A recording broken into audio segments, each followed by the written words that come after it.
1-0 للريال. الهدف الخامس لكيليان مبابي في السلام عليكم، أسعد الله أوقاتكم.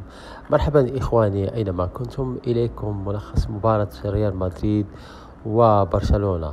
فاز ريال مدريد على برشلونة في أول كلاسيكو للموسم الحالي في الدوري الإسباني 2025-2026، وتفوق ريال مدريد على برشلونة بنتيجة 2-1 في ملعب سانتياغو برنابيو في قمة منافسات الجولة العاشرة للدوري الإسباني مساء الأحد.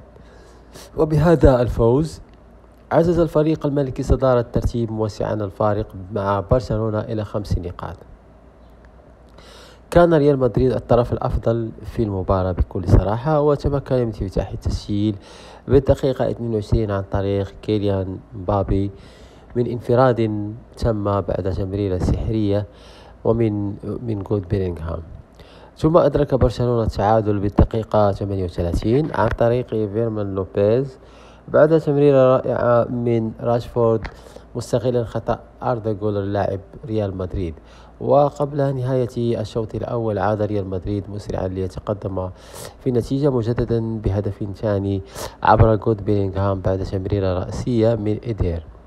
وتبادل الفريقين إهدار الفرص في الشوط الثاني، وألغى الحكم هدفين لريال مدريد بسبب التسلل، حتى أطلق صافرة النهاية معلنا فوز الريال على برشلونة بهدفين مقابل هدف واحد.